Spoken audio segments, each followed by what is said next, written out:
Folks, we're going to kick it off with my buddy Corey at Deadnuts Outdoors. There exists a threat from anti-hunting groups to politicians trying to give our land away, and we won't stand for it. Those vast western landscapes provide the space for our wildlife to thrive and a place for hunters and anglers to fuel the fire that sparks their soul. In this show, we share our love of hunting, fishing, and conservation. Here, we provide the foundation to meet these threats through passion and the grit of the American outdoorsman. Welcome to the Western Huntsman Podcast.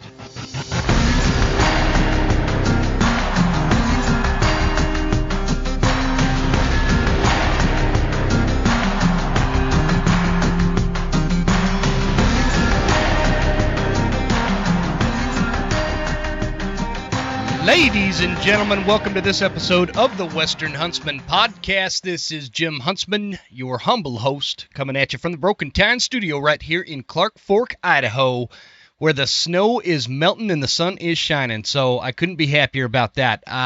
Really appreciate you guys tuning in. I was going to announce what episode number this is, and I don't remember. So I think it's like 105. Apparently that's important to some folks.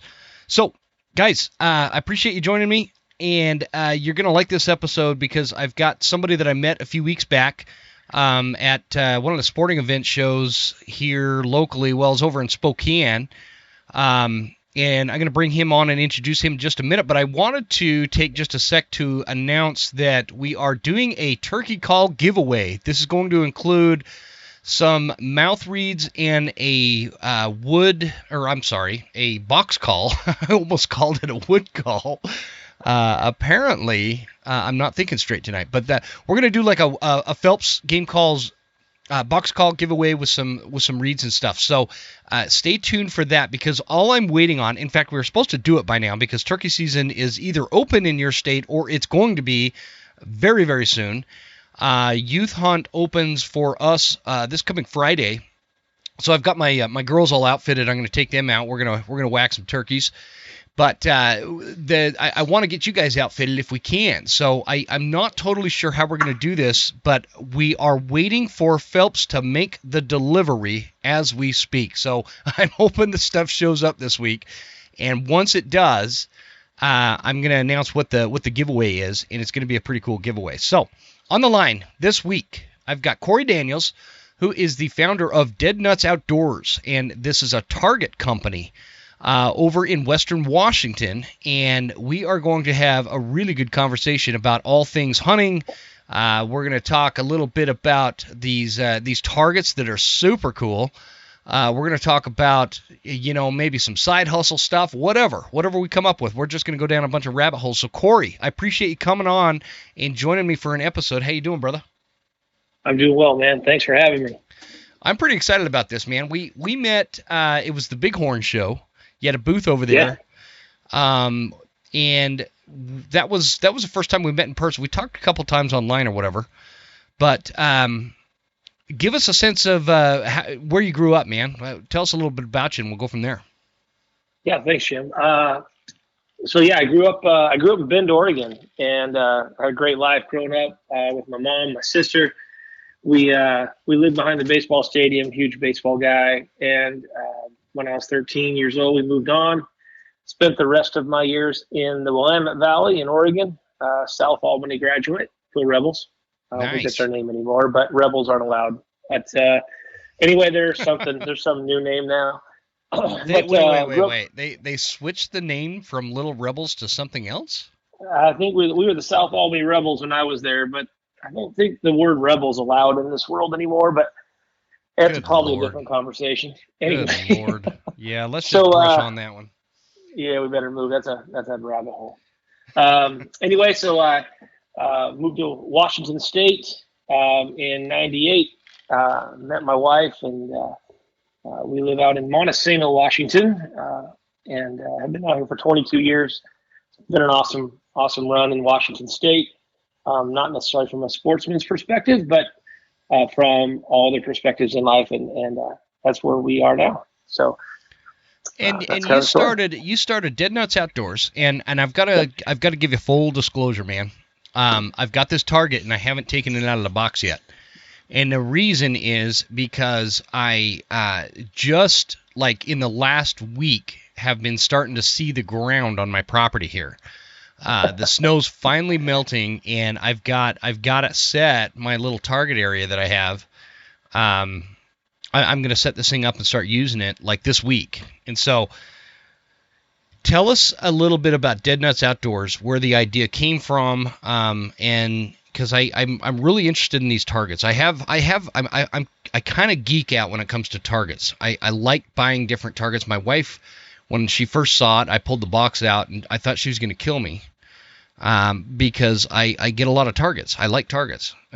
So tell us a little bit about Deadnuts Outdoors. In fact, I'm wearing your hat right now. I'm wearing the Deadnuts hat. Well, I'm sure you look awesome. I do. So yeah, so Deadnuts. I flew home from Las Vegas. I was at the Con Expo, and this thing called COVID broke out. And I ended up sitting at my desk in my home office for 75 to 90 days per the company that I work for. And I work for the greatest company in the world. And my sons and I have 4 boys, and we're all avid hunters. And we just said, you know what? Let's make a target. Let's start shooting reality. Wait, Corey, you've got 4 boys? 4 boys. How old are they? 4 boys. I've got a 30-year-old, 20, 17, and 14. Oh, shit, man. A granddaughter. I'd hate to see your grocery bill. It's raise your own beef, people. Get it done. It helps. So you guys were talking, and you're like, you know what? Let's start a target company. Let's build a target. And what was the initial thought? Just to build a target for you guys, or was the thought to come up with a target company? Yeah. So my wife and I own a couple of businesses, and one of them is a printing company, and we were able to print one, and I cut it out by hand, and we just shot it ourselves. We created it for ourselves, and then I made one for a buddy, and then I made one for another buddy, and I'm like, well, gosh. But it's evolved over time. It was something we didn't want to release to the public because we weren't interested in it being a business. We were just making some cool targets to hang out with and adhere, so we could work on different scenarios and practicing shot angles and the way the animal presents itself, depending on the species. Mm-hmm. And then it started to gain some traction, and more people said, hey, could you make us one? And we're like, well, gosh, what do we got here? So we started to look into it a little bit deeper, and came up with some kill zones, and came up with some abilities to package it, and like, oh my gosh, we've got something here. So we decided to put it out to market about a year ago. And the demand on the East Coast, we did one Facebook ad. That's it. We weren't trying to get too crazy, and it produced more than we could produce. So we pulled it down. We need to hang out for a minute. Yeah, it was shocking. So we were determining, gosh, what is this? We don't want to overpromise and underdeliver. So we pulled it down for a while until we could produce. And this year we went ahead and decided to launch it more publicly. We've attended several of the sportsman shows out here on the West Coast and have done more ads, and it's really got a good reception. And so we're more concerned about it being an educational opportunity for everybody, whether it be youth or adults, than we are about its success. I know that sounds weird, but no, yeah. We really want it to be cool. We really want you to be able to use it for something that can help you become a better, more humane hunter. Well, I'll tell you, here's the thing. Like, I didn't, when we first started talking, I'll be honest, as much as I told you I geeked out with targets, I didn't really know what a 2D target was, right? And so that's why I was interested in what I'm looking at is, and you guys listening, this isn't like some big long running ad of Deadnuts Outdoors targets the whole episode, but I think it's a cool product that needs a little bit of recognition. Oh, and I found out right before we started recording here that I'm popping Corey's cherry with this whole podcast thing. This is your first podcast, huh? First one, yes, sir.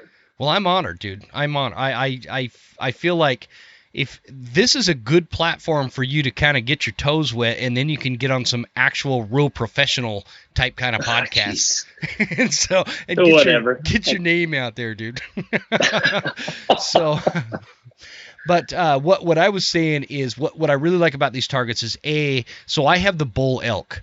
and it's this massive target that is like lifelike, right? And I can put this in multiple different angles, like in the brush on my property. Like anybody that's got, whether you've got a half acre or multiple acres, or you take it out into the national forest somewhere or on some BLM land, you could set up different scenarios with this target, kind of like a 3D target, and practice these different angles. And it's just the fact that it's made in the USA is a big deal. But I'm excited to bust this thing out, and I'm going to take some footage and take some pictures and send them over to you when I'm done. That'd be great. Thank you. Look forward to that. So what do you see as, like, I don't know if you want to call it problem to solve that the industry was missing with a target like this, or what differentiates this kind of target in terms of the educational aspect for new bow hunters? Yeah, so again, with having 4 boys, I wanted to make sure my boys understood bone structure. I want them to understand that when an animal presents itself, the scenarios are totally different if you're having a caller behind you at 50 to 100 yards versus solo hunting. And 2D allows us to put, and we don't ever say life size, we say lifelike, because there's going to be someone out there that's going to bitch about life size, right? So on a bull elk like the one that I believe you have, Jim, is a broadside bull, and he's going to be 29 inches to 34 inches from the hump to the bottom of the chest, depending on how large the animal is. Mm-hmm. And we try to create, somewhere in between there, lifelike. And every one of our animals, regardless of species, will be within that lifelike range.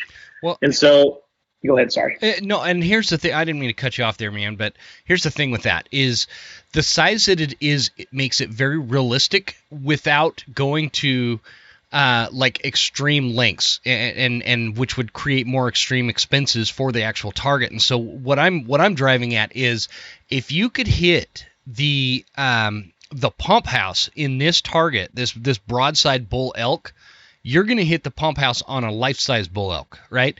And it's the same concept. You liked baseball. When I was in Little League, I had this coach.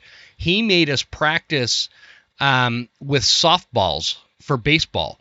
And the reason is the softball was a lot harder to throw and a lot harder to manage, or I can't remember how he explained it. But all I know is when we would practice with these softballs, and all of a sudden they'd throw the actual hardball, baseball, into the mix, we were better. We were catching better. We were throwing better. We were hitting better. All these things that that took place there, and that could work both ways. By the way, in baseball, if you guys are like softball players, practice with baseballs, and vice versa. Anyway, point being, I'm no baseball expert, dude.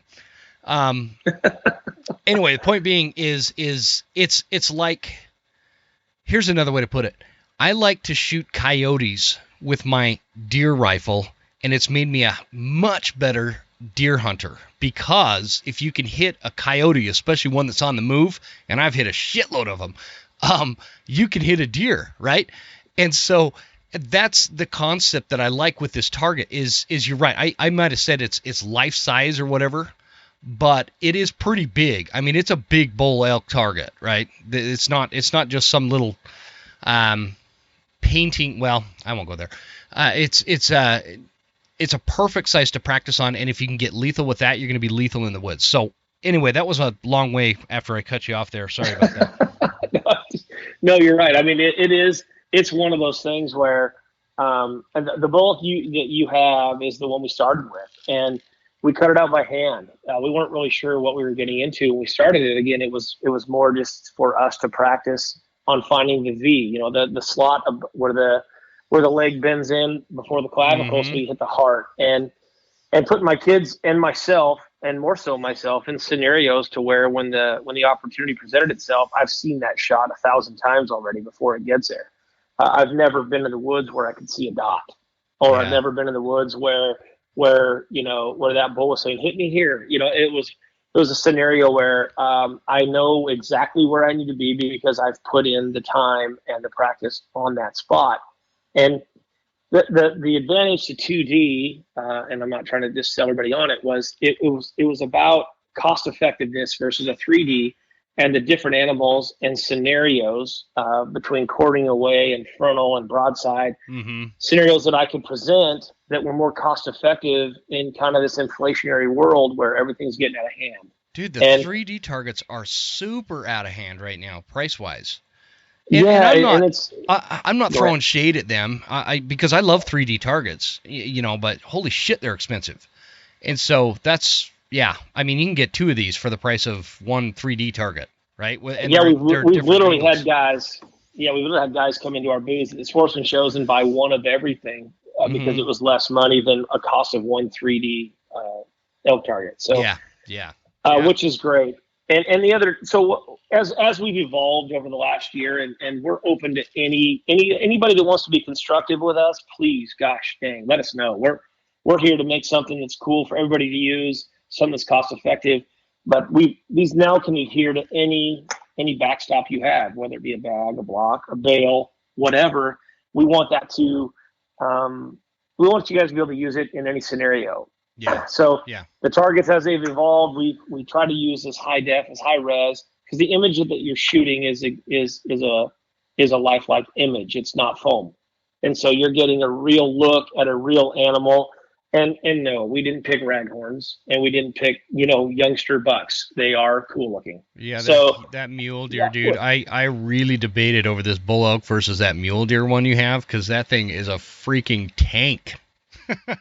Yeah, he looks cool. Yeah, way cool for sure. And we do that obviously for obvious reasons. We're not interested in shooting rags anyway. But anyway, the whole preface was to I think our tagline, and one of our taglines is perfect practice, perfect results. And so that's what we're looking to do. We're trying to create a better way and more scenarios for everybody to get better at our craft. That's it. So how has the reception been, like when like for example, when I saw you at the Bighorn show there, which, man, I don't know if that was your first Bighorn show. They're usually a lot better. That was like small compared to what they usually are. And I think it's because it's like the first year coming out of COVID, whatever, getting back to normal or whatever. But anyway, How was the reception somewhere like that, where people are coming in and were you able to sell a bunch? Were you able to move a bunch of product? How did that go? Yeah, it went really well. The reception's been great. There's a lot of people that come up and love the idea.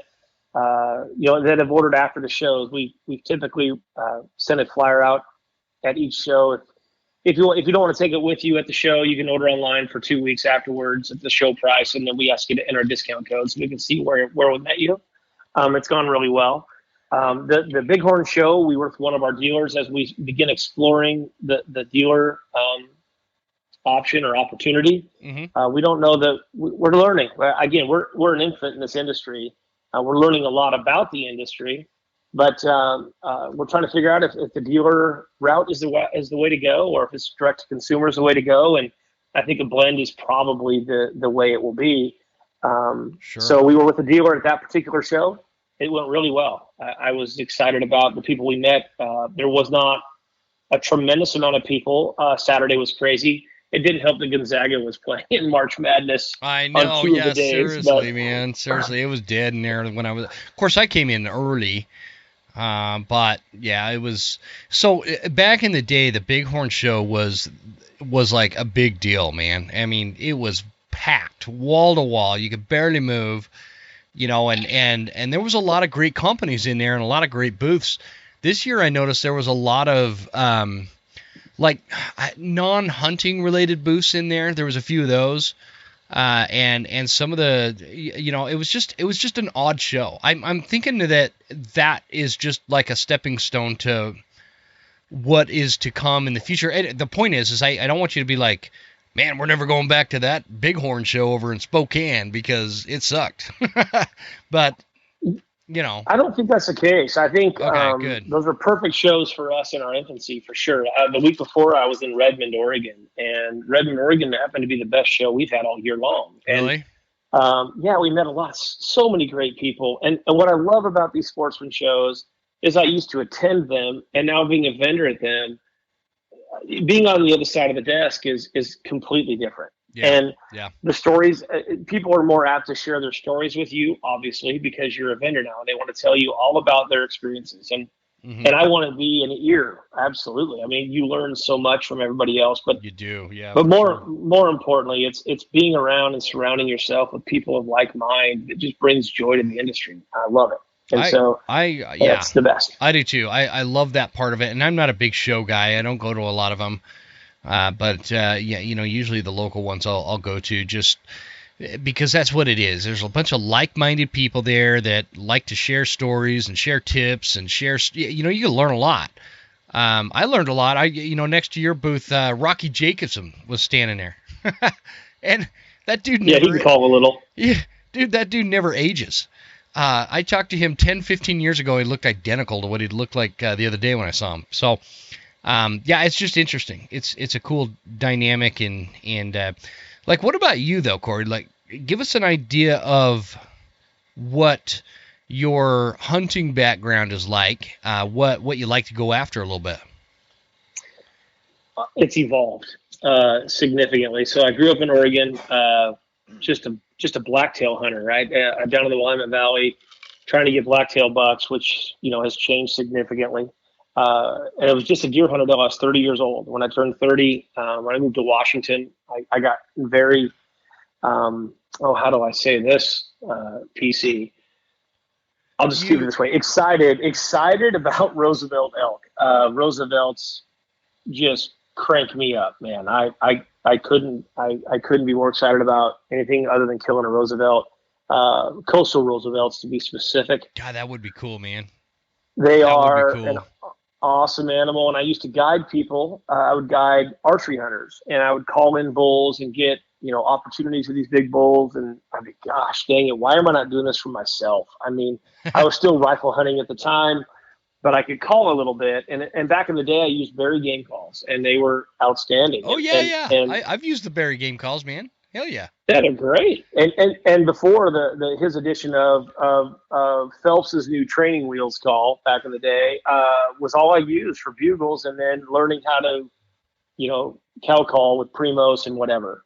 Yeah. And living where I lived at the time, I lived up in Quinault, so I'd hunt that Clearwater area forever.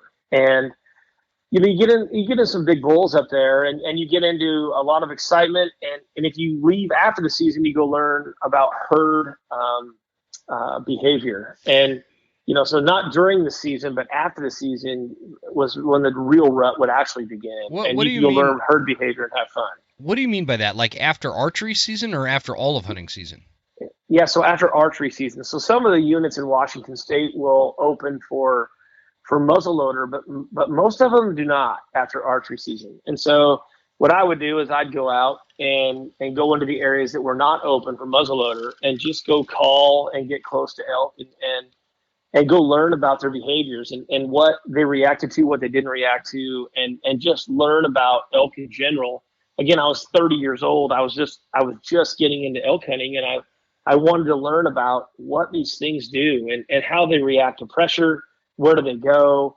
How does the bull react when his cows take off? Does he circle them up? What are they doing? So that I could get better, as years progressed when I bump them later in life. Do you have a takeaway from that, like learning the behavior and kind of watching them, post season? Is there like a key takeaway or something you can offer that kind of struck you as like, oh shit, I did not realize they did this, or I didn't know they did that, and something that would be helpful for other Roosevelt hunters? That'll be a different question, so I'll stick with the first one. Makes sense. So for me, I mean, again, every experience is different, but I think the longer you hang with a specific herd, I think that every herd and every cow and every bull have a different personality, just like your stinking cows you have in your field or the stinking horses you have in your field. It doesn't matter the animal. Mm-hmm. They're going to have personality. And, depending on the personality of the lead cow or depending on the personality of the lead bull or of the herd bull, is going to dictate scenario. In a dominant scenario where the herd bull is just running the show, Obviously if you blow them out of there, whether the wind blows them out or whether you blow them out by being stupid, overcalling or getting in too tight or whatever, the cows will bail. They're going to blow out, but they always stop. They don't run for miles. They're going to stop and they're going to wait for their leader, which is that herd bull in most cases that I've found. And so I've always typically, when I've learned their behaviors a little bit and spent enough time with them, especially with the lead cow, because typically the way I hunt, my style has always been not worry about the bull that's in the area, worry about the lead cow. Yeah. And if you can be with her and you understand her and her behaviors, you're going to kill the bull, or you're going to get within an opportunity of killing that bull, because you know exactly what she's going to do when pushed. You'll know exactly what she's going to do when she gets your wind. You'll know what she's going to do when she's just threatened in any which way, shape, or form. And you can beat them to the point sometimes. I will tell you that I have screwed up several hunts with that mentality as well. Mm-hmm. So, yeah. Well, but sometimes it works really well too. Yeah, I mean, there's no such thing as being a hunter without screwing stuff up, right? I mean, it's just it's part of the gig. How much time have you spent hunting Rocky Mountain elk? More so since I started hunting Oregon and Montana. Montana's been more with a rifle, Oregon with a bow.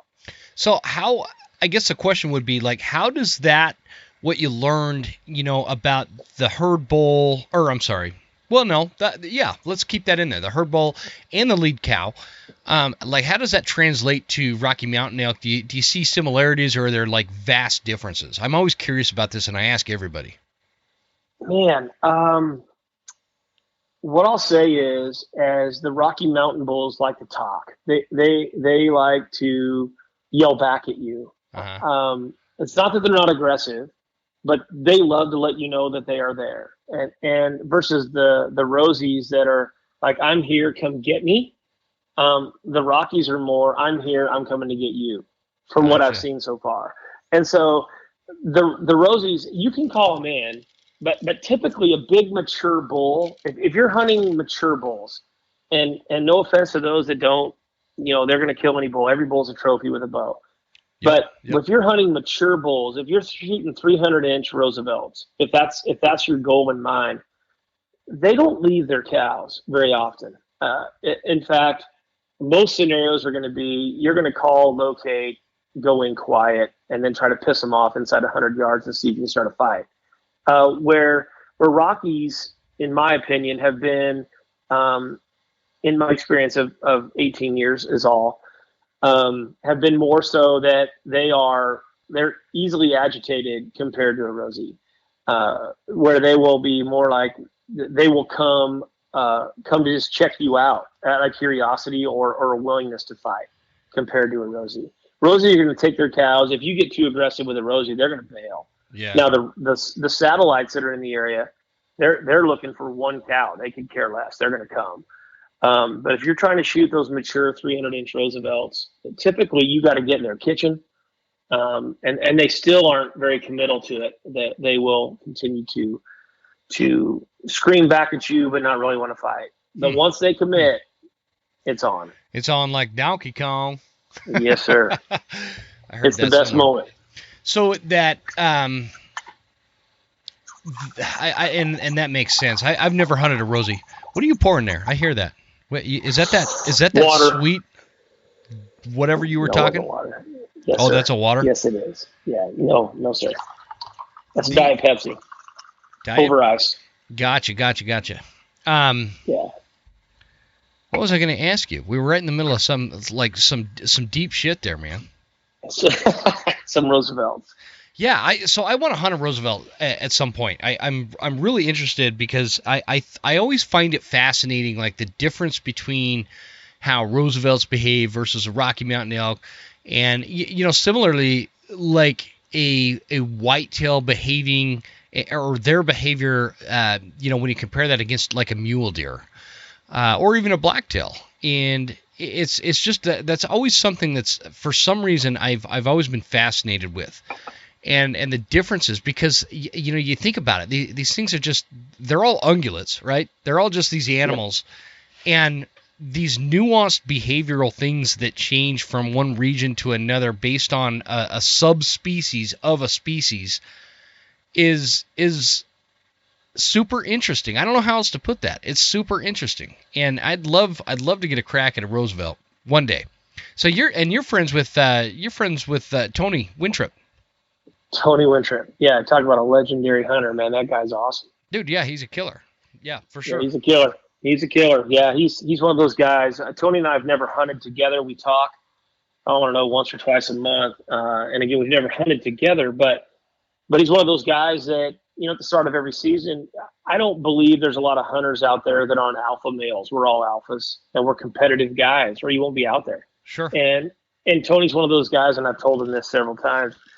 He's one of those guys that you call him at the start of the season, and he's the measuring stick. I mean, he's one of those guys that he's going to perform, and you're excited for him, and you want to perform right along with him, because he's really good at what he does. And then he's going to sing to him.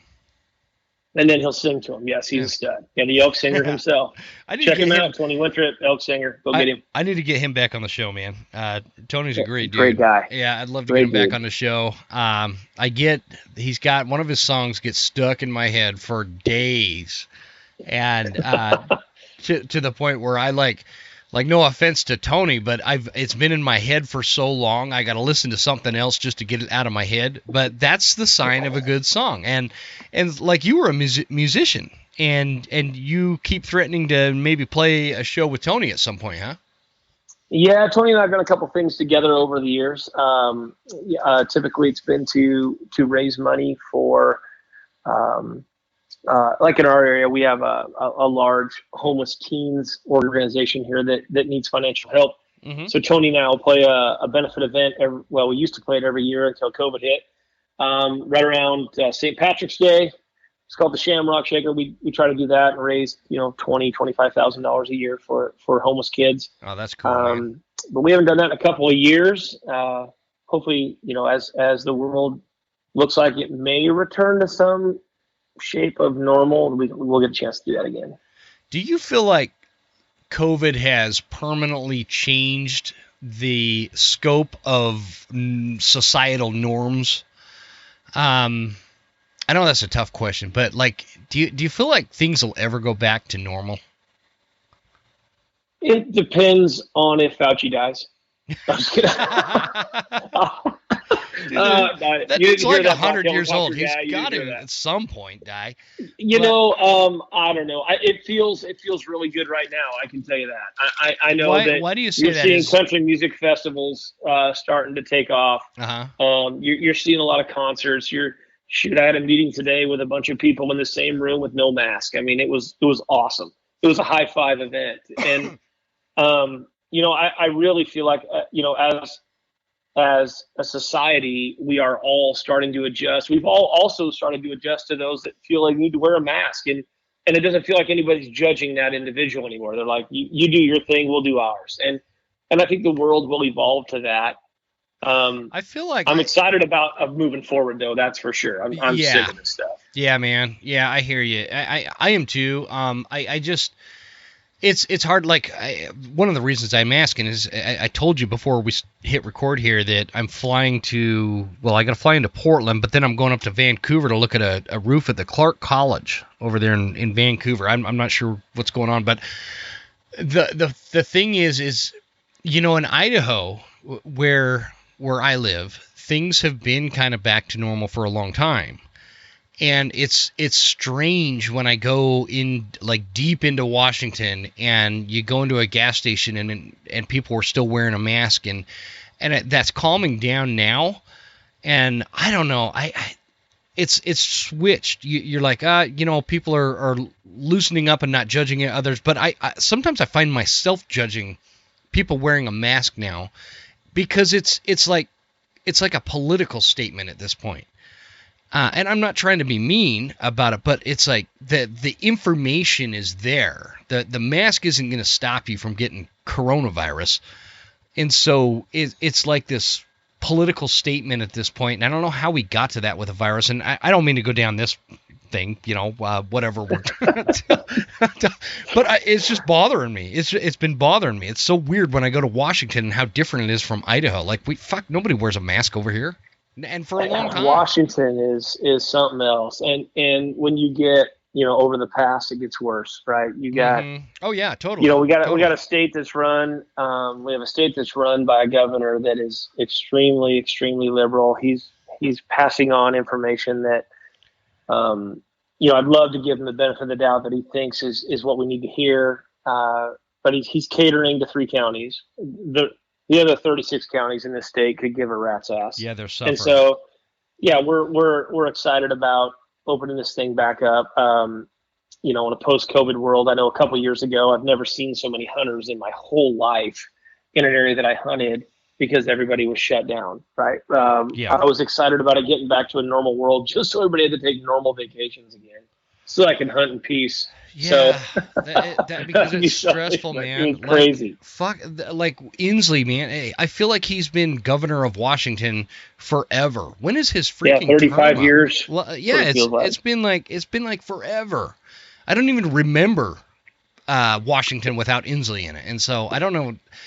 I hope that changes because you're exactly right. And it's the same thing. If we wanted to dive into this whole bear hunt thing that has happened, it's like 1, 2, maybe 3 counties controlling the entire state, all based in this nonsensical, freaking emotional tirade of anti-hunting and animal activists that all are bred out of this liberalism.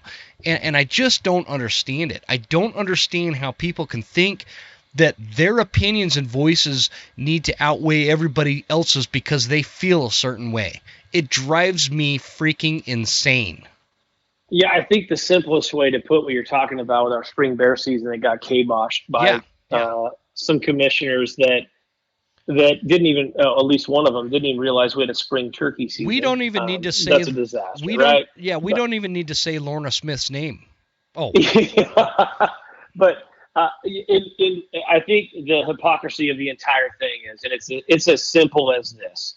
One, we're making a lot of other states a lot of money because there's going to be a mass exodus of Washington state hunters that are coming to Idaho, Montana, Colorado, wherever to go hunt spring bear because most of the time, spring bear hunters, yes, they are looking to kill a bear or to harvest a bear. But they're also looking for that bridge gap. Yeah, we say kill on this show. I don't. You can say either one. I don't really care. Yeah, we're looking to kill a bear, flat out. But we're also looking for more so that bridge gap between now and elk season. We're looking for an opportunity to just get in camp and just go be with people of like mind, like we talked about earlier, and our buddies, and go hunting for something that we desire. Yeah. And the hypocrisy of this thing is, in one breath, they say, trust the science. Trust the science, trust the science. We're going to throw on masks. We're going to shut your asses down. Yeah. Hell, I can't even get a piece of chicken at the Marco Polo in Seattle, which is the best chicken I've ever had in my life, without presenting a card.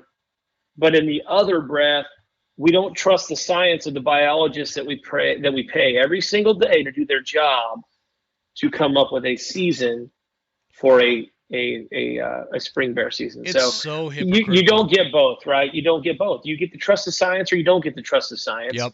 You can't have both. It's at some point it's just complete hypocrisy, complete liberalism, and it needs to stop immediately.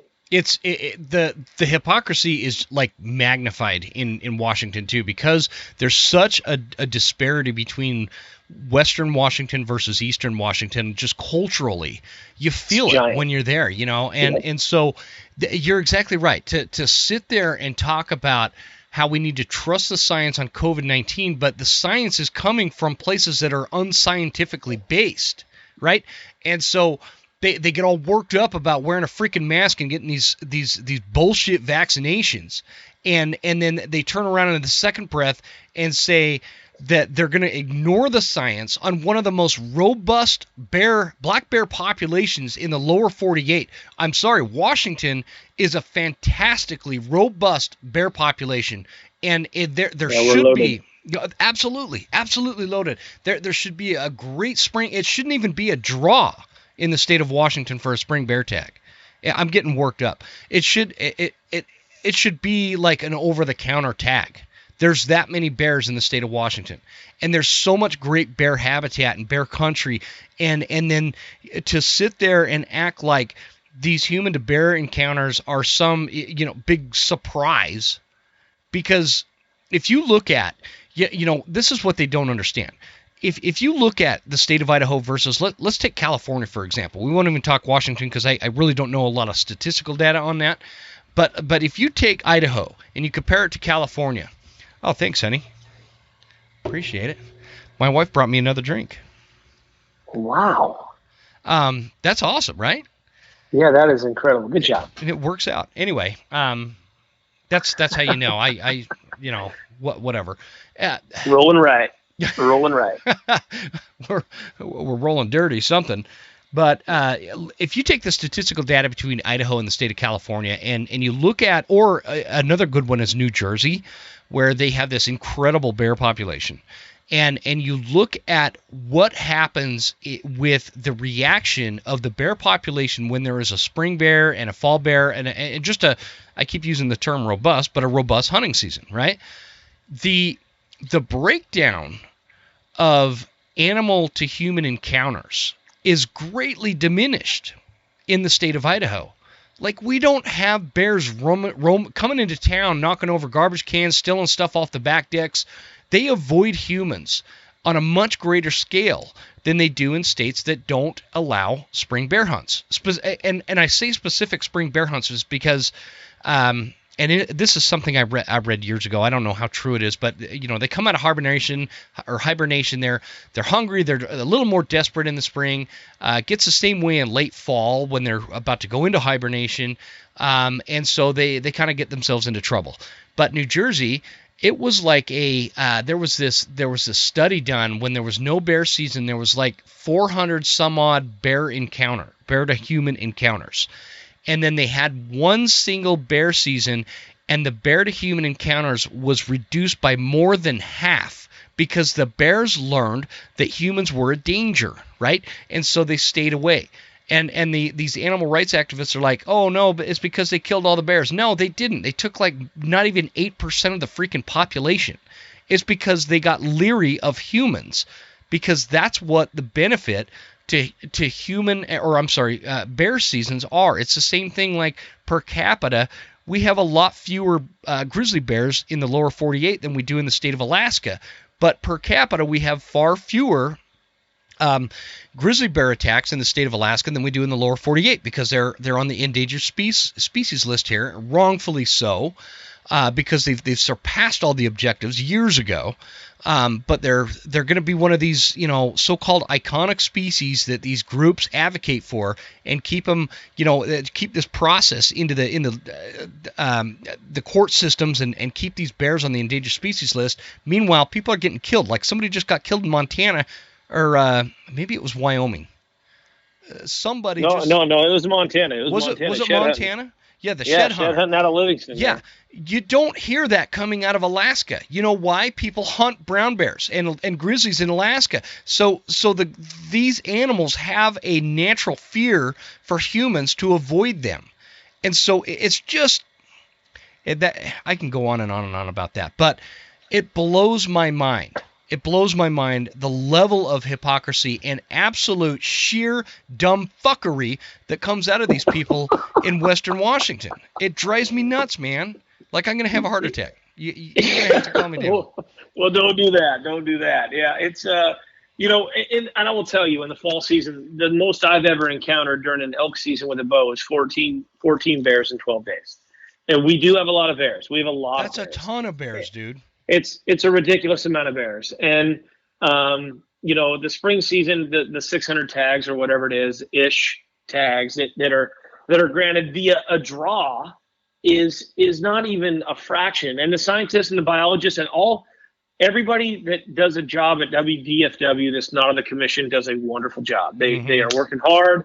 They have provided the science and the data that everybody needs to make an educated decision. And this is where it gets crazy. Not an emotional decision, but an educated decision. Exactly. And if they were making an educated decision, this wouldn't even be a conversation on so many of these podcasts, and it's just ridiculous. We all know it's ridiculous. And the biggest problem is it's, gosh, how do we get it back at this point? It's more of a, if it's gone, is it gone forever? And what are the steps that we need to take as a hunting community to get these opportunities back? And more so than an opportunity, how do we get the ability, not the opportunity, but the ability to manage the predation of our elk calves and our deer fawn populations from being devoured by predators? What is your opinion on, because I have a strong opinion on this, and I don't know if my opinion is right or wrong, but you guys do, in the state of Washington, you guys do have a few really good commissioners, like Jim Anderson. These guys are Absolutely. real outdoorsmen. They're people that understand the science, and they take a very pragmatic approach. They're great folks. And then you have the other side, and I guess like from what I don't know how to approach that without sounding like some dumb hillbilly, but I feel like since I am just a dumb hillbilly, I don't really care. I feel like a fish and game or a fish and wildlife, whatever you want to call it, commissioner should be an active hunting license holder in order to be a commissioner, because that's what they're there to manage. So if you get some animal rights activist, some loony freaking left-wing, zoologist or something on a fish and wildlife commission, for some reason that just strikes me as odd and counterintuitive. Am I off base with that? No, to be honest, I wish I knew more of what the application process was to become a commissioner. Like who? First of all, well, I don't even know if there is. I don't even know if there is an application. It's like Governor Inslee's like, oh, there's an animal rights activist. Let's put him on the commission. Exactly. Yeah. So how are you appointed? What is the process from an interview? I know to get a job, to come to work for the company that I work for, which is an amazing company, there's a process. And like several companies, there is a process to get that job. One of those processes is the interview. So, Mr. Inslee, if you are seriously appointing these people, can you please provide the interview transcript to that person? Yeah. I bet there isn't one. Yeah. So there has to be some type of a process. I mean, we're watching it all live in the world today as the next Supreme Court nominee goes through her process. Yeah. Like it or don't like it, like her or don't like her, there's a process. And there's a process for a reason. And before any decisions are made at any high level of government, whether it be judicial or fish and wildlife, there should be a process to achieve that seat. Yeah. It shouldn't be just granted. And so that is one of those things that maybe in time, or maybe there's already a process in place that guys like me don't know about that needs to be educated further. But I don't think so. I think it's an appointed position. And I think it's appointed by the person in charge who really doesn't give a rat's ass about whether or not we hunt or fish. Yeah. Do you think? Let's take a quick break to give our show sponsors some well-deserved love. Let's start with Scree Extreme Mountain Gear. High-performance hunting attire and gear. Scientifically tested camo patterns. Complete layering systems. And in my opinion, the finest merino wool products to keep you warm, dry, and comfortable. It's all backed by a great company. Some of my personal favorites in the Scree lineup are the hard scrabble pants for early to mid-season, and then as it gets colder, I switch to the Kodiak pants for late season. The Bridger glassing mitts are like game changers, and I love the Nebo rain gear. Scree offers great packages on the website as bundles, like the elk bundle, that will completely outfit you for your favorite hunt. Oh, and my favorite part? You won't need to refinance your house to get outfitted. Try the starter bundle for less than $500. It's an insane deal. With the VIP sizing guarantee, you can exchange something that doesn't fit for free. I just had to do this for something that I got my wife. It was a little big, so I just sent it back. They covered the shipping both ways and exchanged it for the right size. So go to screegear.com and at checkout, use promo code The Western Huntsman for 15% off and free shipping. Phelps Game Calls, one thing that I love about companies that are born out of hunting is their story. Like Phelps Game Calls, the American success story that walks us through how something started small and grew into something big.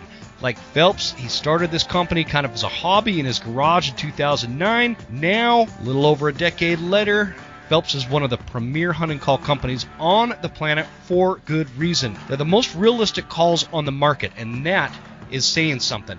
Check out the AMP lineup. For predator calls like the 3-pack POR 123 or the Fawn in Distress, check those out. Turkey calls, get a diaphragm, a pot call, or a box call, and a complete line of waterfowl calls. Hit up the website, and at checkout, use promo code Huntsman10 for 10% off. Phelps game calls, get them close. The Elk Collective. The best investment for hunting success is what's between your ears. Having elk hunting knowledge is what separates those who succeed every once in a while against those who notch tags every year. There's a very fine line there, and there's a perfect amount of time if you're listening to this now to get through the entire course before September. Improve your chances with a virtual course of over 140 videos that cover things like how to get elk tags throughout the West, scouting and e-scouting, beginner to advanced elk calling, gear, fitness, nutrition, shooting processes, hunting scenarios, strategies, and tons more. They've got some very big names on this platform that give you their personal expertise as you go through the course. It's the best way to make you the best elk hunter as you get into the woods. So go to theelkcollective.com and use promo code The Western Huntsman for $20 off. It's normally $89, so when you use my promo code, it's going to be the best $69 you've spent on elk hunting, and I guarantee you it's worth every penny. Check it out, guys. Hoffman Boots. Let me give you guys a piece of advice from a dude with many miles on his feet. Never skimp on quality hunting boots. Hoffman Boots is a 4th-generation, family-owned company based in North Idaho. I've been sporting a pair of Hoffmans for close to a decade. Particularly, I like the Hoffman Explorer in the 8-inch. In my most humble opinion again, Hoffman offers the most comfortable hunting boot that does the least amount of damage to my feet after several miles on the mountain. Very little break-in period on these boots, by the way. I took them right out of the box and went on a crazy elk hunt, not even a blister. For hunting, they have the Explorers and the Summit boot offered in insulated and non-insulated. And ladies, check out the new women's Hoffman Explorer 400. They also carry lineman boots, winter pack boots, logging boots, and hiking boots. Get totally outfitted at hoffmanboots.com, and at checkout, as you know it's coming, use promo code, all caps lock, Huntsman10 for 10% off. Last but not least, Tacticam. If you're interested in self-filming your hunts, whether for memories or making hunting content, check out the Tacticam products like the Spotter LR, Tacticam 5.0, and the Film Through Scope system, all of which are available at thewesternhuntsman.com, which helps support our fight against the anti-hunting movement. But my favorite is the Tacticam Reveal cell cams. I use these cell cams all over my property, and I'm like obsessed with monitoring the wildlife in real time with these cameras.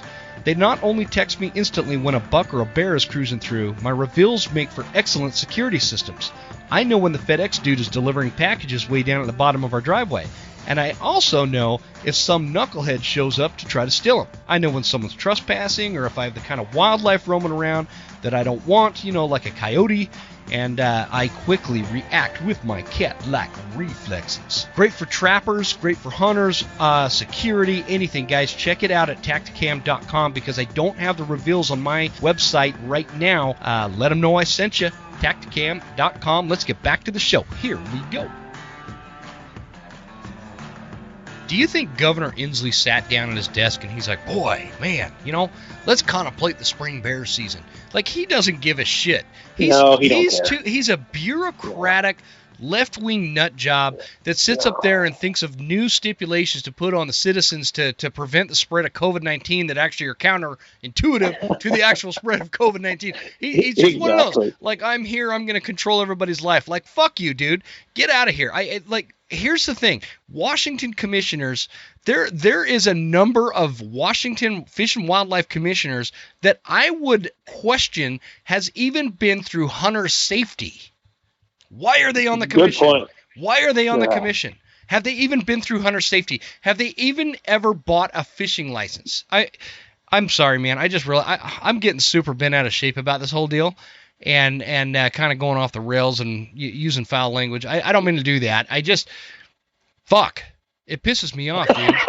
Like, I can't imagine being a citizen in Washington and having to go through this, and I like, my heart is aching for you guys. And Well, I mean, and try living over here on the coast where your only opportunity is to drive like 7.5 hours to go shoot a damn bear, right? Dude. So we're all pissed about it. We're all extremely pissed about it. And I think this could be a wake-up call for all of us to become, because none of us have time to become activists, right? We don't want to be that person. Most of us don't want to be that person. We go to work, man. Yep. We're trying to provide, and honestly, most of the people that partake in what you and I do are people who fucking hate drama. We're not drama guys, but unfortunately, we are going to have to get in the weeds a little bit if we're going to get some of this stuff done and get some of this stuff back. And it sucks, but you know, there was a lot of stuff that sucked when it came to building this country and building this state and getting things to where they were. And we're going to have to dig in and get back. And that's all there is to it. Man, that's a great point. There is a movie, and I'm going to slaughter the name. Actually, I'm not even going to... well, the name of the movie might be Geronimo. Great movie. What's that? That's a great movie. Is that the one where, what is it, like Matt Damon or something's in it? Or the dude that looks like him? They're in the... I can't remember, the 6th and the 9th Cavalry, and it's during the Geronimo campaigns while we're settling the American West. And Geronimo is sent to an Indian reservation, and where he determines that he is not a good farmer, and he doesn't want to be on the reservation anymore, and something goes down. I'm just explaining for people that haven't ever seen the movie. Something happens, and he goes awry with a band of natives that don't want to be controlled by the U.S. government because they feel like the U.S. government breached their agreement and their contract with the tribe. And so rightfully so, they left. And they send the cavalry out, and they're trying to, you know, get them back to go back to the reservation kind of thing.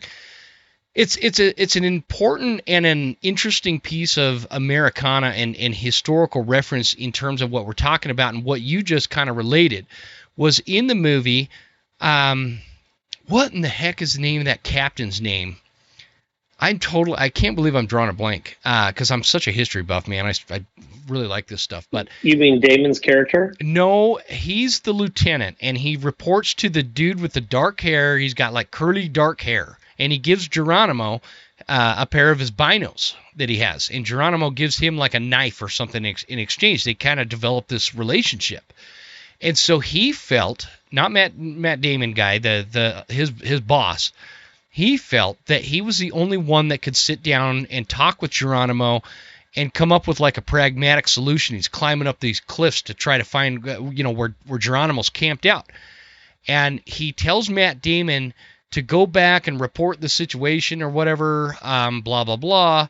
And he said, listen, we're trying to build a country here. This isn't easy work. And it speaks to some of the predicaments that we're in now.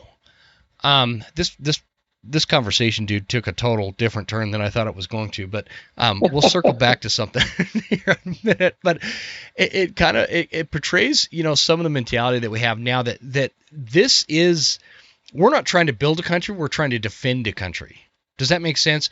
We're in a scenario where our the very fabric of our foundational freedoms are at risk because of people that have a very narrow view and a bigoted view of what freedom is. And it's not based on your opinion or their opinion or my opinion. It is based on that is what we are. We are a free people.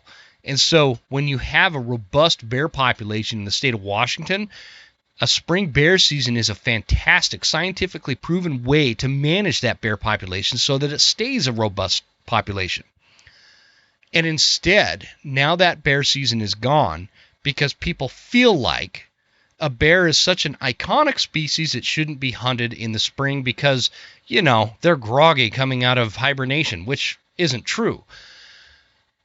We're just at a crossroads. Sorry, man. Go ahead.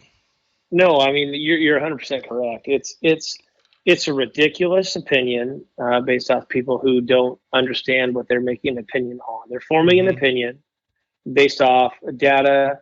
Well, they can't even be using the science. They can't be using the data that's put in front of them. It's an emotional opinion, and Totally. it's all emotion. And you get the Seattle, the King County, the Pierce County, the Snohomish County crowd, which is a significant amount of Washington State in regards to a body, but not the state, right? Yeah.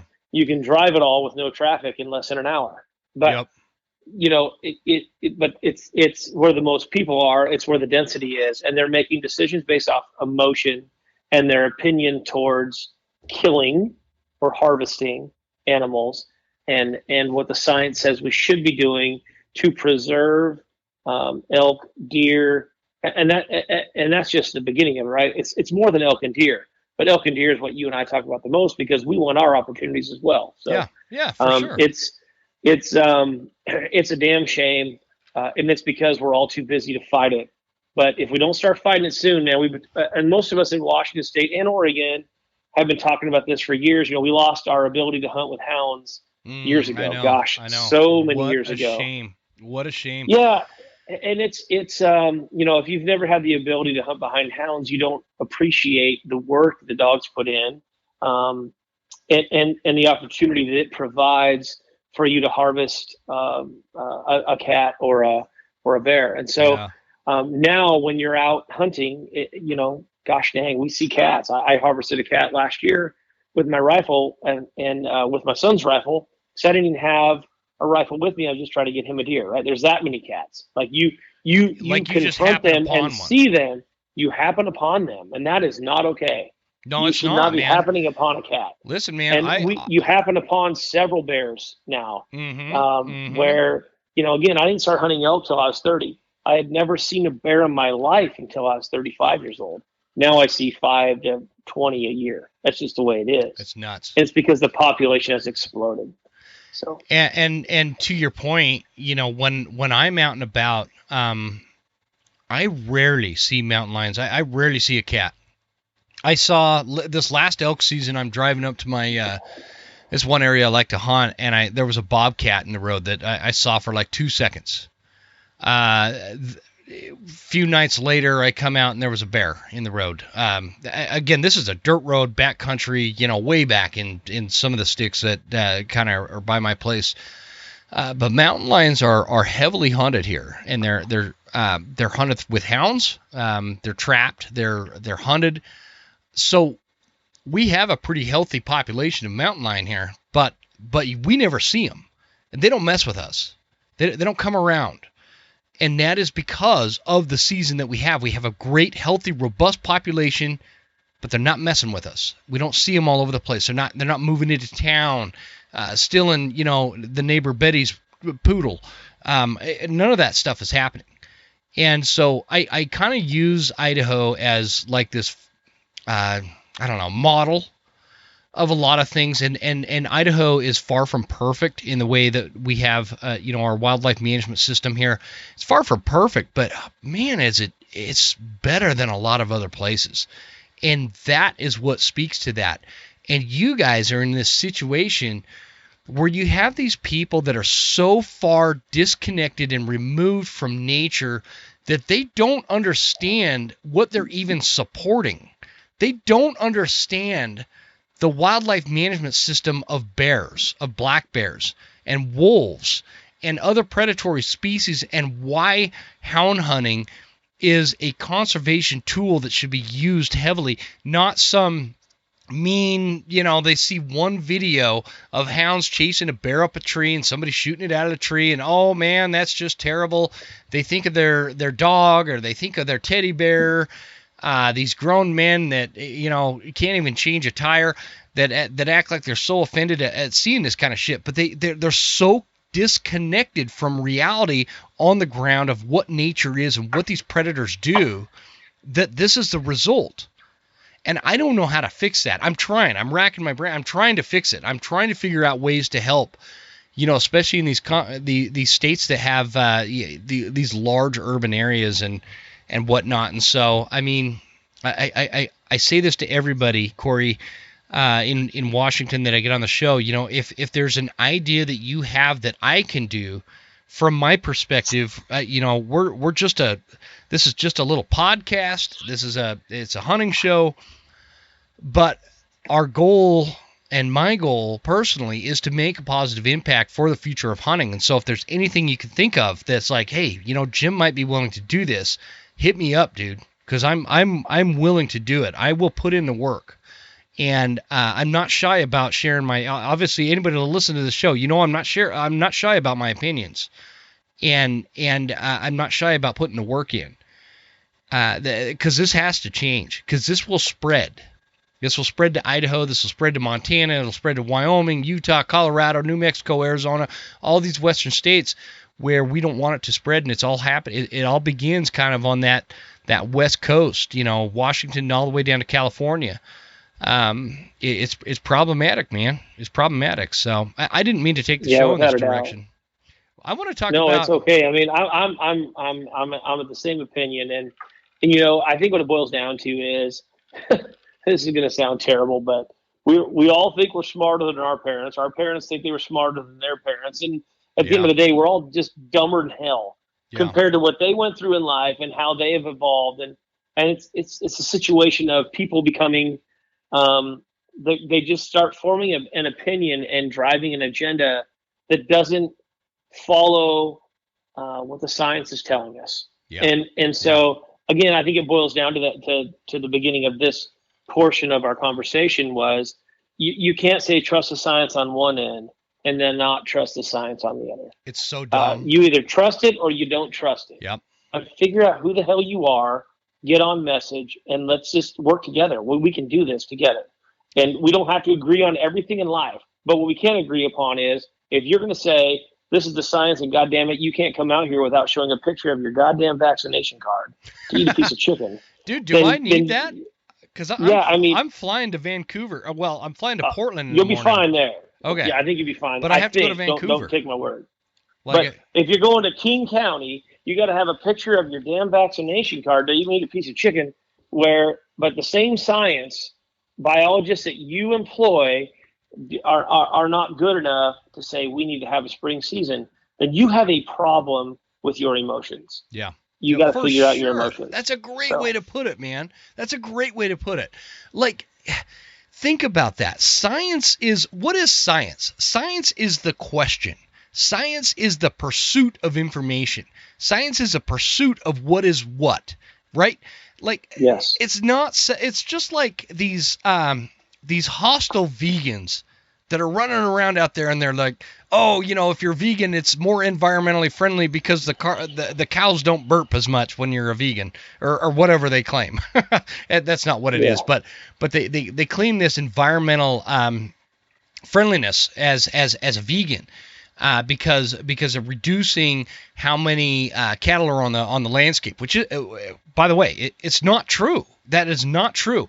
If you take the number of cattle that are on the landscape now and compare it to the amount of wild bison, elk, deer, and other ungulate species back in the day, they do the same thing. They burp the methane, blah blah blah.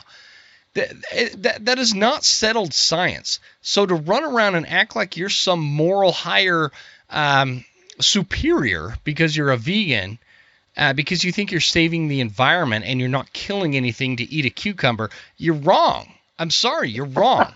It's just not true. Yeah, exactly. Well said. You don't understand how much freaking water it takes to water an avocado tree, because I can water like 10 cattle a day for an avocado tree, so fuck off. Like, that is not accurate. And so it's the same kind of concept. Like, why is one science that you think is settled okay, but another science that is settled is not okay? Like, I'm sorry, bear management, hunting, and fishing, and conservation through hunting, and wildlife management through hunting, that is very well studied and scientifically proven stuff. This is not something born out of 2 years ago, a coronavirus. Right? We've had decades of studying this. We've had decades of wildlife management. Well, is there any other way that you can insult?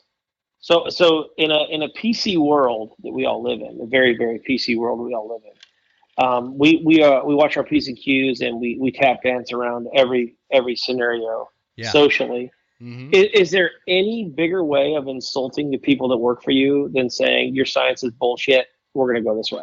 Yeah. No, not Right. I really. mean, there's no other way. I mean, it's the worst HR scenario. I keep waiting for a biologist to go, you know what, guys, you guys are idiots. I'm suing you for not listening to me. Something. I mean, it's going to take something like that to make a Yeah. change. Yeah. It I'm really the scientist. is. You're an editor at the newspaper in Olympia, whatever it is, right? And you're on this commission because you're appointed, not because you're smart. And so, therefore, I am smart. I am educated. I do this for a living. You have nothing to do with this. So, therefore, you just insulted me. I'm taking your money. Something like that. We got to get it back. You know what I wonder, man? And this is such a layman question or ponderance, if you will. I wonder if we were talking earlier. Well, I think I've got a big mouth, and it was probably me talking. I'm pretty sure it was me that brought it up, but I was talking about the grizzly bear issue. We've got all these grizzlies, and we're getting all these attacks in the lower 48, specifically in Montana and Wyoming, and a little bit in Idaho. But there was a couple of bow hunters not far from where I live that were attacked by a grizzly a couple years ago. They weren't killed, but the point is that is clearly on the rise. It's an issue, and so I wonder. I don't know shit about attorneys and litigation in terms of what makes a case, right? And so I'm hoping you could shine some light on this because I feel like you're a lot smarter than I am. But not a chance. Dude, you make like badass targets and have a cool day job and you have like 2 other businesses. So come on. I walk around and talk on a microphone every once in a while and almost shoot my foot off with a shotgun. So, once I got bit on the ass by a scorpion. So that's what we're talking about comparison-wise. I wonder if there is a way to have some kind of litigation process against animal rights activists that promote the encouragement of grizzly bears staying on the endangered species list against, people that have been attacked by grizzly bears because the science isn't backing up their case to keep them on the ESA. Yeah. Does that make sense? Like, is there something there? Sense. Is there something there? Because, like, I feel like we could, okay, a judge can look at this and be like, okay, in Alaska, this many people have bear encounters, grizzly bear encounters. In Wyoming and Montana, this many people have bear encounters. And in Wyoming and Alaska, they're a lot more fatal and they're a lot more frequent because there is no hunting season to give the bears the natural sense of fear against humans. So is there some kind of legality there? Like I think it's very possible. I mean, honestly, I mean, you think about oh my gosh. I mean, for every person who's been attacked by a grizzly or whatever, based off of, well, for example, if you are a school board member, or better yet, if you're a volunteer firefighter, and you are in an ambulance, if you're a volunteer firefighter, I used to be one, and thanks to all of you that are, and you are in an ambulance making a run with a patient on board, and you are speeding. And you get into an accident, and heaven forbid this happens to you. But if you get an accident to where someone else is injured, you are held civilly. Yes. That's the law. So how can people that are making these laws, or these commissions that are appointed that are making these laws from a grizzly bear perspective, to your point, not be held civilly for the decisions they are making that go directly against science? Okay. It's the same business. And I think it is, when people get it involved, when people get viewed civilly, or when they're making decisions that may or may not affect their household, their family, their way of life, they're going to view these things differently. And there probably needs to be some precedent or somebody that steps forth at some point that says this is BS, and we're going to call it for what it is, and we're coming after your ass civilly. That's the only way they'll get changed. Corey, I knew I was going to like you. I want to put it out there that, like, to all the listeners out there, if you or you know an attorney, like I know a few, again, my stepmom is an attorney, but I still don't know jack shit about the law and how that works and how it would pertain to different court systems, because, you know, you got your circuit courts and blah, blah, blah. So I got a buddy, Cale Becker, who I'm on the board of IWF with. He's an attorney. If any of you are listening that have some inside knowledge to this, or know somebody that is an attorney that might be able to answer this, I would love to have a discussion with you about it, because I'm deadly serious about it. These bears are deadly serious. I'm deadly serious about it. I'm sick of, like, I don't know if you remember, I want to say it was 2 years ago. It might have been 3. You know, when you get older, you get into your 40s, 2-3 years doesn't mean anything anymore. But there was a guide in the state of Wyoming, and I know where they were because I've been in that area. There was a guide in the state of Wyoming. They got an elk down. His client got an elk, and they came back to get a load or whatever, and he got killed by a grizzly bear. And the client was able to escape as this attack was going on. And the guide, you know, he was a husband, he was a father of 2 or 3 kids, and I think of that stuff. And I've got grizzlies where I hunt elk. Not a ton, not like the Yellowstone, you know, ecosystem, whatever you want to call it. But I think about that stuff, and it bothers me. And it's because if it weren't for these animal rights activists, these bears would have a hunting season. Idaho had a hunting season where they had one person draw a tag, and before the season actually hit, the circuit court, or I could be wrong on that, whatever judge it was, some animal rights activist group got this judge to postpone it because and make sure that they were still back on the endangered species list, and you know how the whole scenario goes. You guys are going through it in the state of Washington with wolves. You have more than enough wolves to get them off the ESA in the state of Washington, but they're still on there. They're still the state refuses to manage the wolves. So this is very problematic. But I think about that guy that was killed, and he's a guide. This guy that was just recently killed by, he's just out shed hunting. Fuck, he just wants to go out and shed hunt. Like, what's the big deal? And he runs into a grizzly bear that kills him. Think about that. And it's because these bears have no fear of humans. And because they're the apex at this point. They're the apex. They have nothing to fear. Nothing fucks with a grizzly bear in the lower 48. Nothing. And so they have nothing to fear. So if you're in their range, blah, blah, blah, and you could talk about how these species can manage themselves throughout the landscape without human interference, that's a bullshit argument. We don't live in that world anymore. We just simply don't. We have too much human interference.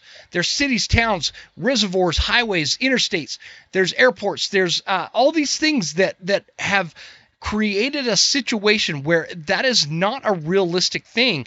And so to sit there and say that grizzly bears are fine and can manage themselves when they're knocking each other out of their own ecosystem, so they're moving into new ecosystems where we don't even know where they're at, and they're killing people, there has got to be a case made against the anti-hunting and animal right activist kind of groups that bring these cases to litigation that prevents us from getting them off of the endangered species list. I think it's there.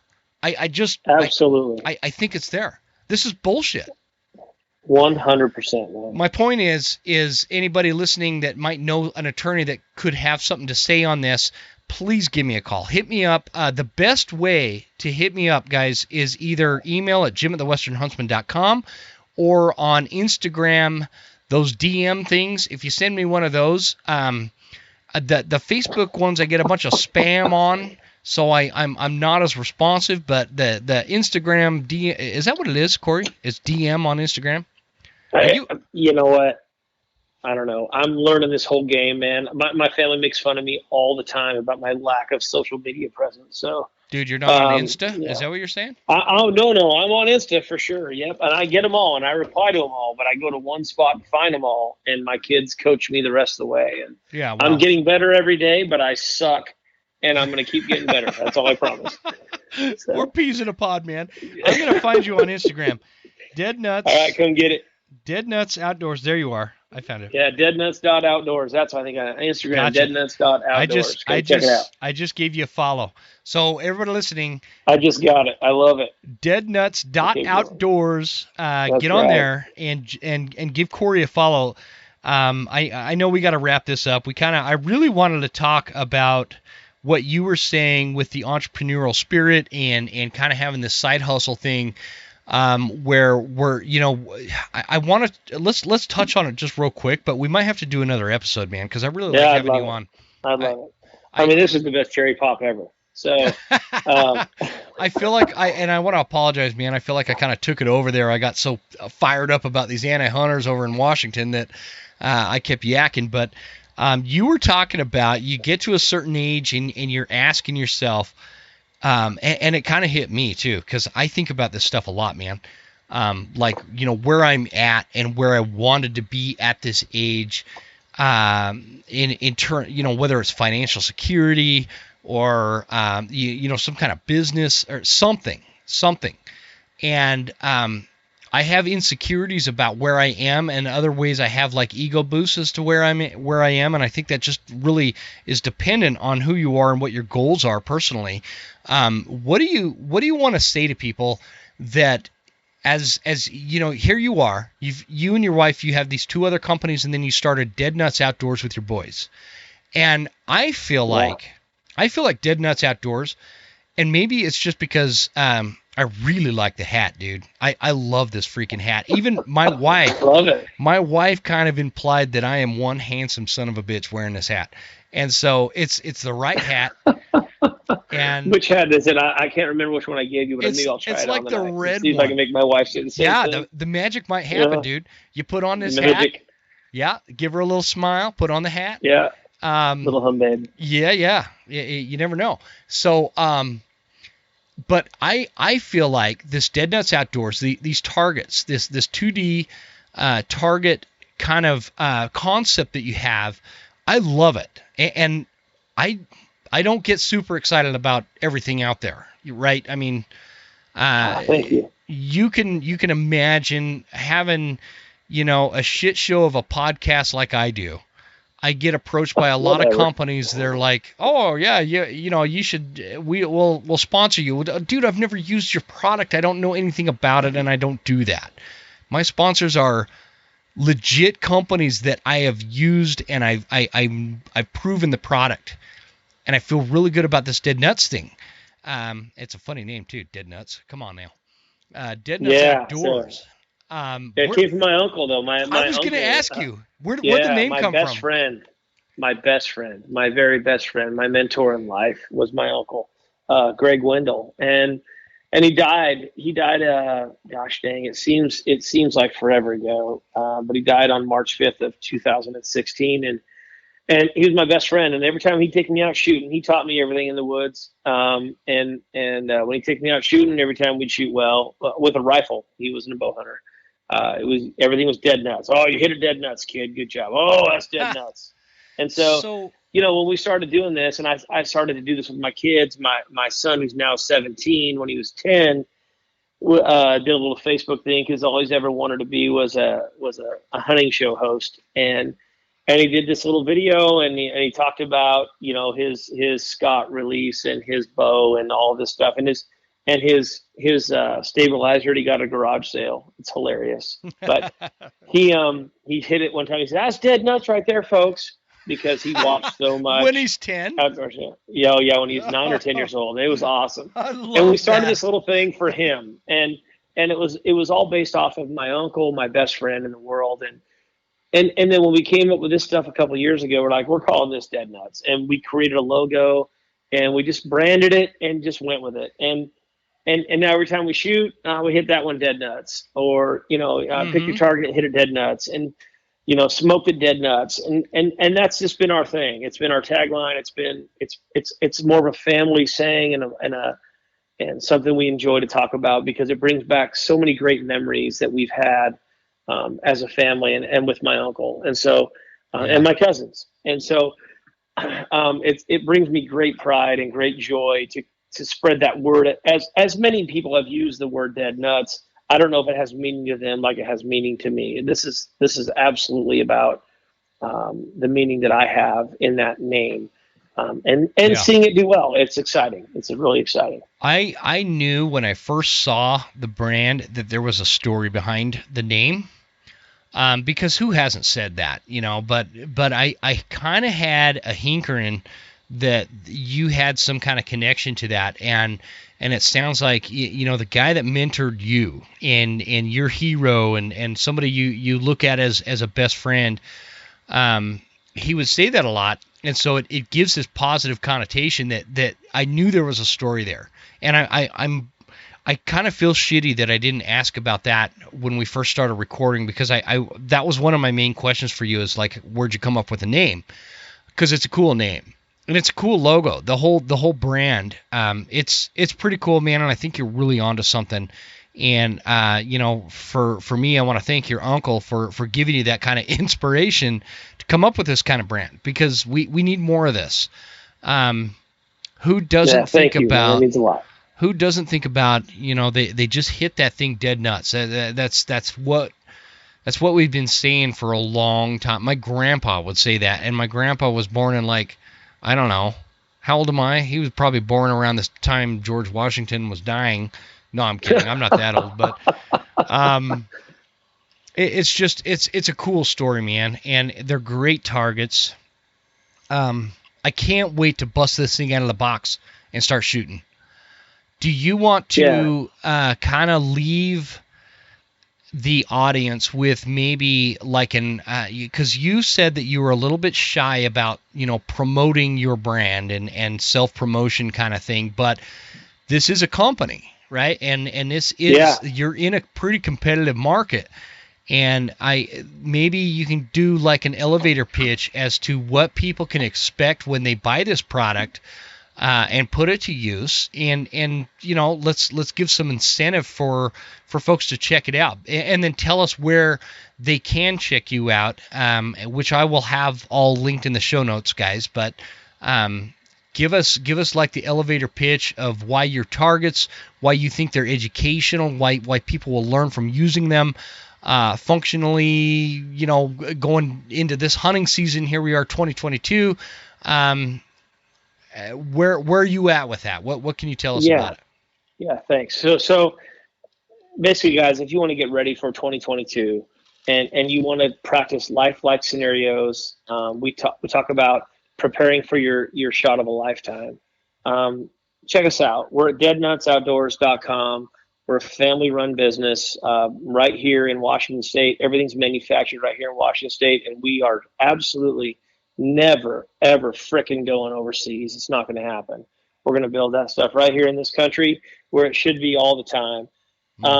And if you want to create scenarios, or you want to look at scenarios that you will see, whether you are having someone call behind you or whether you're a solo hunter, just go check them out. And we're open to all constructive, I hate to use the word criticism, but anything you have, if you purchase one and you decide that you want to come and add your opinion, I'm all in.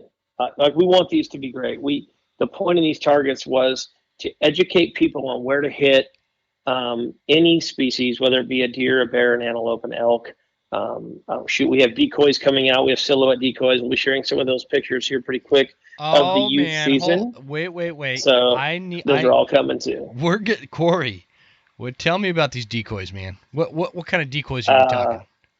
We have currently we created some goose silhouettes last year that worked fantastic. We'll have some film out on those soon. Sweet. Last weekend we shot 3 toms over some turkey silhouettes that were incredible.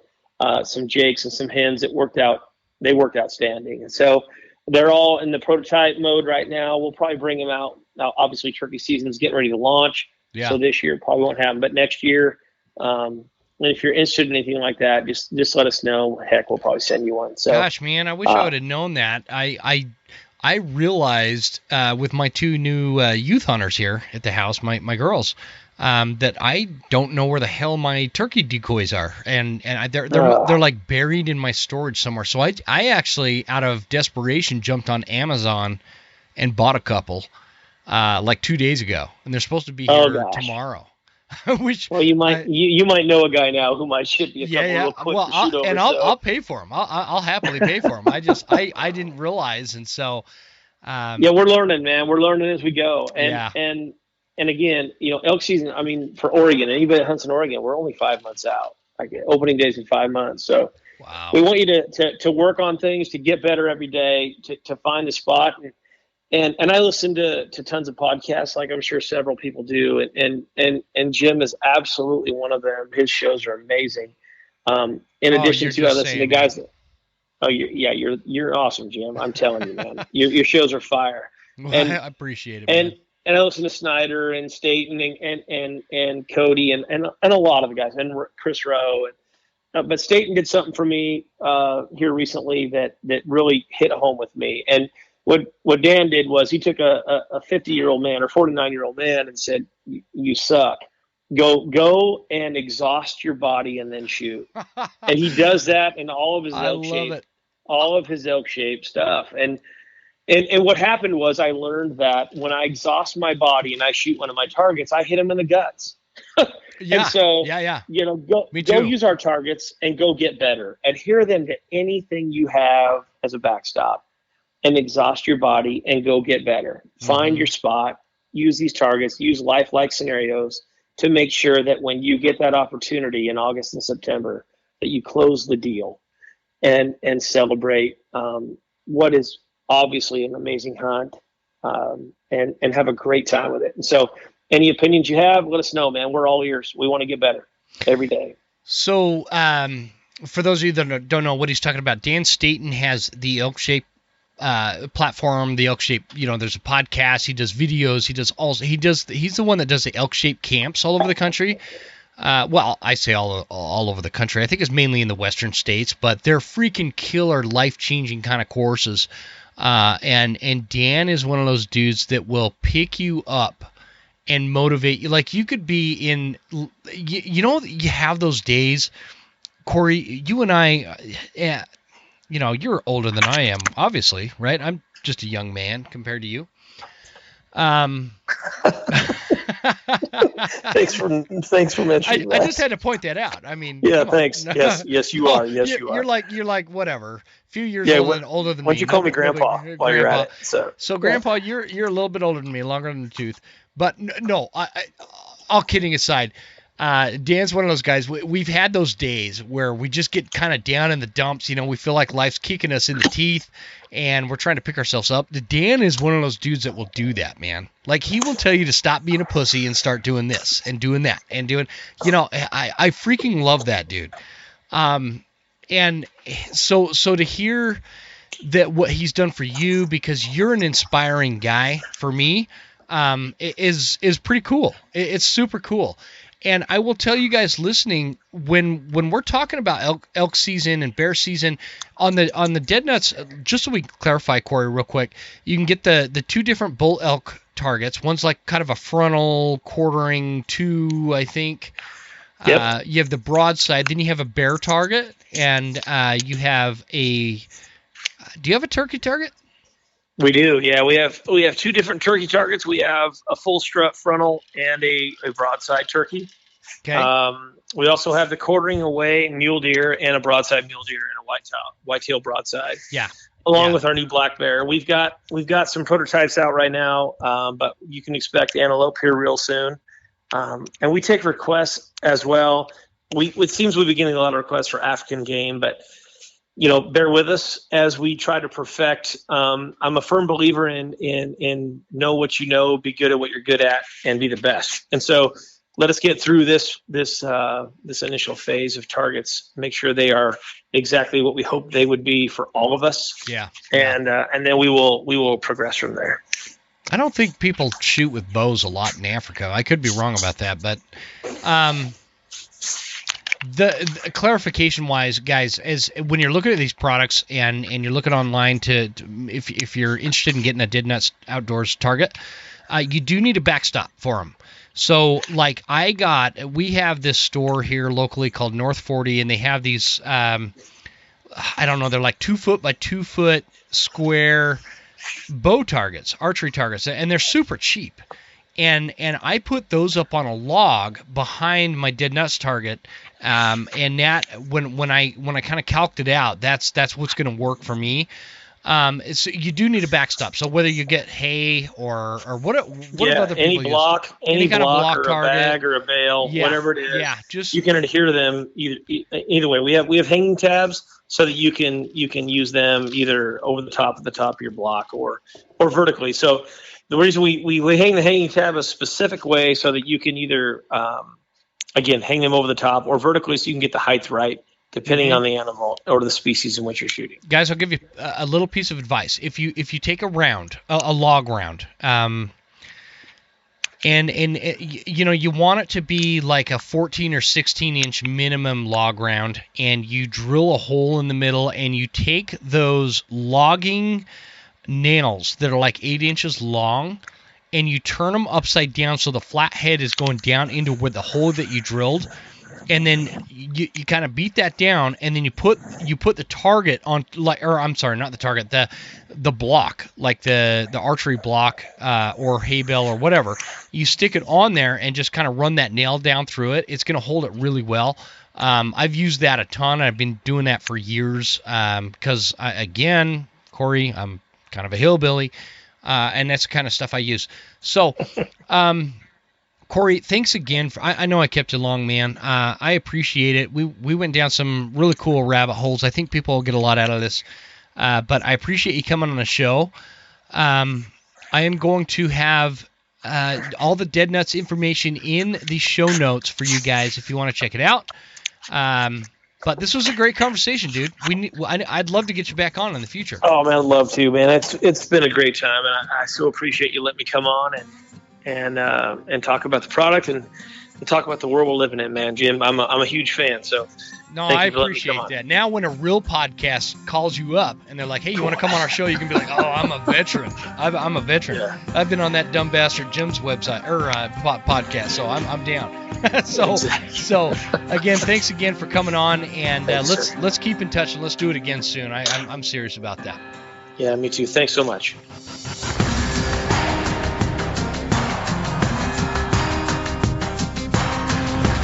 You made it all the way to the end. Thank you so much for tuning into the show. We sure appreciate your support. This is Jim Huntsman signing off and reminding you to check us out at Instagram at The Western Huntsman and on Facebook at The Western Huntsman. And you can also check out the website at thewesternhuntsman.com. Thanks again. We'll see you guys next time. Stay Western, and I'll see you on the mountain.